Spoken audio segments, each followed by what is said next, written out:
E aí pessoal, tudo bem com vocês?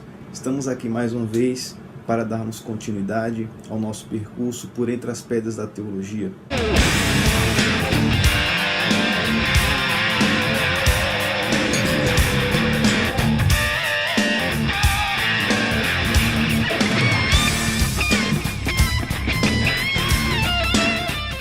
E hoje nós iremos abordar uma temática que surgiu em uma discussão de uma reunião que eu participei, que é justamente os 400 anos de silêncio profético. Bem pessoal, eu vou sugerir para vocês a bibliografia. O primeiro trabalho é esse aqui, o período interbíblico 400 anos de silêncio profético, do Enéas Tonini, um livro muito bom. E o segundo trabalho é esse do Merrill C. Tenney, o Novo Testamento, sua origem e análise. A nossa proposta nesse vídeo não é de esgotar o assunto, mas de fornecer subsídios importantes, elementos introdutórios para o seu conhecimento da Bíblia e o seu conhecimento da história. Então existe uma diferença histórica de 400 anos aproximadamente, e os estudiosos chamam esse período de período interbíblico, ou o período que houve silêncio de profecia em Israel. O período, como dizem alguns mais ortodoxos, o período que Deus não falou com o povo diretamente. Primeiramente, nós precisamos entender o ambiente. Quando o povo é levado em cativeiro, esse período ele forma basicamente dois judeus. O primeiro judeu antigo, derrotado, escravizado, humilhado, que é levado para a Babilônia. E o segundo tipo de judeu é aquele judeu que retorna para a sua terra, aquele judeu que tem esperança no Messias, e o judeu que é um judeu triunfante, é um judeu novo, é um judeu que está mais aberto para a cultura, para a religião e mais atento, não é? O judeu antigo, ele era marcado na sua alma pela idolatria. Já o judeu novo, ele não tinha mais a idolatria. Ele estava apto e preparado para receber o advento do Messias. Bem, outro elemento importante é que após o cativeiro surge o Império Grego, isso o Império Macedônico, com Alexandre o Grande, que vai praticamente conquistar todo mundo conhecido. E após a morte de Alexandre, o seu domínio é dividido entre os seus 4 generais, tá certo? E a Palestina cai na mão de Antíoco IV, ou Epífanes, ou Epifânio, como alguns chamam. Então, esse período é marcado por grande perseguição religiosa, por imposição da cultura helênica no mundo e, consequentemente, em Israel, e surge dentro de Israel um pessoal que não quer esse domínio cultural. Eles querem continuar com sua liberdade religiosa e não querem aderir ao culto pagão e muito menos rejeitar suas tradições. Então surge um período chamado período dos Macabeus. Macabeu vem de uma palavra macaba, praticamente, quer dizer martelo, ou aquele que golpeia com um martelo. Então nós temos 2 livros que para a Igreja Católica é considerado pseudepígrafo, e para os protestantes é considerado livro apócrifo, que são os livros de 1ª e 2ª Macabeus. Eu tive a oportunidade de ler os 2, eles estão registrados antes do livro de Jó, no Antigo Testamento. E eu li nessa Bíblia católica, a Bíblia do Peregrino, de São Paulo. Então, se você se interessa pelo período histórico, eu recomendo que você leia para você ter noção disso que a gente está falando. Vamos lá. Essa questão do período macabeu é muito interessante. Por quê? Porque em Israel se começa a se helenizar os jovens. Então, nos primeiros capítulos de Macabeus, vocês vão perceber que existe a criação de ginásios, e nos ginásios gregos você sabe muito bem que eles competiam nus, e já o jovem judeu ele praticava a circuncisão, e para eles era uma vergonha ser circuncidado quando iam praticar o esporte fora das muralhas de Jerusalém. Então começa-se a haver uma helenização da cultura, e automaticamente aqueles que eram a favor da cultura judaica são taxados de retrógrados, de fundamentalistas, se fosse nos nossos dias, e começa aí o impasse entre o partido dos conservadores e aqueles que eram a favor da helenização da cultura. Antes desse período, ou durante esse período, surgem alguns grupos, algumas facções dentro de Israel. E eu queria falar sobre algumas delas resumidamente, só a título de informação. A primeira delas tem o nome de fariseus, ou seja, e você sabe que no meio cristão essa palavra praticamente se tornou uma ofensa, né? Então quando você encontra uma pessoa que é muito legalista, uma pessoa que é muito vidrada com certas práticas, a gente taxa logo o coitado de fariseu. Dorime, interimo ad appare dorime. Bem, conforme Tenney no seu livro, assim também como Champlin e o próprio Tonini, que foram recomendados no nosso canal, eles surgiram por volta do ano 133 a 135 a.C. e o nome é oriundo de uma palavra chamada parash, que quer dizer separado, né, os santos. E, gente, os fariseus, eles foram os maiores inimigos de Jesus. Então, em tudo eles se opuseram contra o ministério de Jesus. Quanto à sua teologia, eles aceitavam a lei de Moisés, os salmos e os profetas, ou seja, a Torá completa. Aceitavam também a tradição dos antigos, aceitavam um documento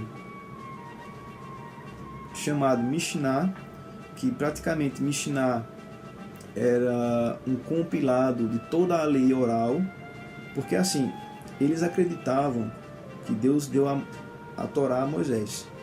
E Torá She-Be Aleph, que é a tradição oral, a interpretação dos rabinos dessa Torá escrita, também foi inspirada.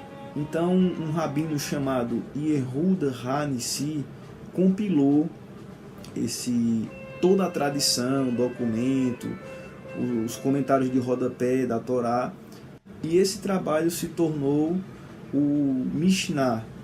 Esse conteúdo eu retirei do site www.morachá.com.br, então recomendo para vocês acessarem esse conteúdo.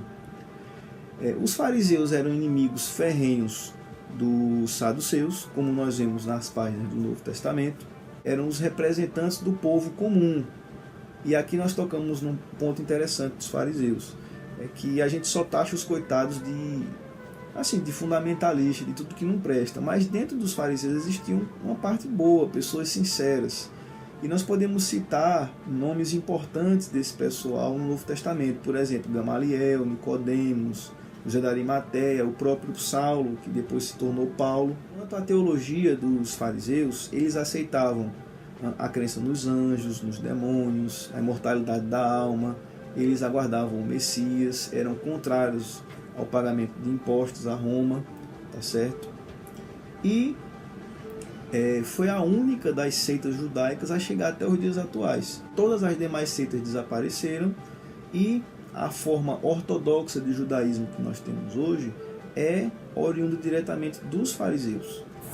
Bem, a segunda seita judaica, ou a segunda facção, são os saduceus.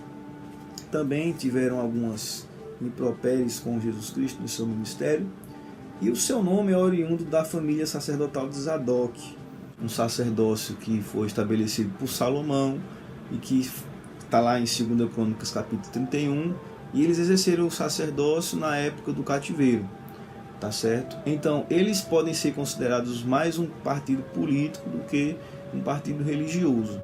Na época de Jesus, conforme ele vai afirmar no seu livro, o sacerdócio estava na mão dos saduceus. Eles eram inimigos ferrenhos dos fariseus, tá certo? E eles eram mais liberais no tocante à teologia. A teologia deles, eles interpretavam somente, literalmente, ao contrário dos fariseus, que tinham uma interpretação mais alegórica das escrituras. Eles aceitavam somente a Torá, não aceitavam a tradição oral, não acreditavam em nenhum elemento supranatural como os fariseus e eram mais abertos à cultura helênica. Outro grupo é o partido dos herodianos. Então, a dinastia herodiana governava a Palestina e eles eram praticamente um intermediário, um governo que estava entre os judeus e o governo romano, certo? eles acreditavam que da estirpe do próprio Herodes ia sair o Messias, tá bom? Eles eram a favor do pagamento de impostos a Roma e teologicamente eles acreditavam em algo semelhante àquilo que pregavam os fariseus. Outro grupo que nós devemos tocar, correspondente ao período de 400 anos, são os publicanos. Esses eram os mais odiados ao lado dos pecadores e das prostitutas, simplesmente porque eram judeus que estavam submetidos a Roma para cobrar impostos dos seus patrícios. Outro grupo que surgiu nesse período é o grupo dos zelotes, né? Então, o discípulo Simão, como nós vemos na Escritura, ele era zelota. E essa foi uma facção que surgiu com Judas o Galileu. Você pode ver isso lá em Atos 5:37, fazendo alusão a esse caso. Pois bem, eles eram uma facção guerreira, uma facção que acreditava que pelas armas era possível se rebeliar e se libertar de Roma. Então, conforme diz Tonini e o Tenen nos seus trabalhos, eles afirmam que os seus atentados contribuíram grandemente para a destruição de Jerusalém pelos romanos. Um grupo que merece um destaque mais pormenorizado são os essênios. Por quê? Porque é um grupo que não aparece nas páginas do Novo Testamento e que é citado por Flávio Joséfo nas suas obras históricas, e também é o grupo que tem sido identificado pelos cientistas, os arqueólogos, com a comunidade encontrada em Qumran, né, nos manuscritos do Mar Morto. Existe também uma corrente de pensadores que surgem por volta dos anos 60, que identificam essa comunidade de Qumran, os essênios, com Jesus Cristo e com João Batista. Isso explicaria, por um lado, certas práticas de ambos, como por exemplo o celibato, a não prática do juramento, mas são possibilidades. Hoje a pesquisa já diz que, conforme se traduz os documentos deles, por exemplo, o documento de Damasco, se percebe que várias práticas deles não têm nada a ver com o cristianismo. Mas existe esse impasse, se era ou não, mas eu sou da linha que eles não eram essênios, tá certo? Pois bem, eles tinham uma teologia muito parecida com a dos fariseus, eles aceitavam a Torá, eles tinham práticas de ritos de iniciação, como o batismo, pregavam o ascetismo, pregavam o não casamento, tá certo? Ou seja, o celibato, e eles acreditavam piamente na vinda do Messias nos dias deles. Eles surgiram por volta do 2º século a.C. e foram de conduta muito exemplar e influenciadora para aquele período.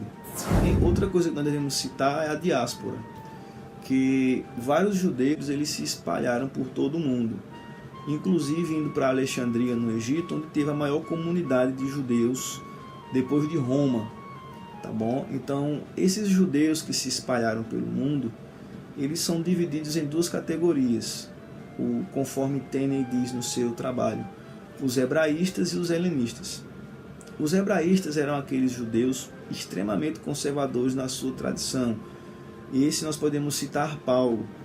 E os da diáspora helenista, eles eram mais maleáveis com a cultura, se adaptavam, aprendiam a língua, e nós podemos dizer que Estevão faz parte desse grupo, tá certo?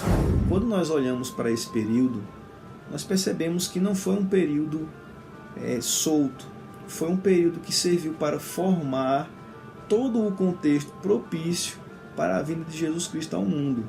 Então, quando nós abrimos o Novo Testamento, nós não podemos esquecer que entre Malaquias e Mateus, aquela página em branco, existe 400 anos aproximadamente de história. Nesse período, Deus continuou protegendo o seu povo, Deus continuou agindo e demonstrando que Ele é o Senhor da história. Bem, pessoal, estamos chegando ao final dessa reflexão. Nós apresentamos alguns dados sobre os 400 anos entre o Antigo e o Novo Testamento. Se você gostou, deixe o seu like, se inscreve no nosso canal, compartilhe o nosso trabalho e na próxima semana estaremos de volta com novas reflexões. Até a próxima!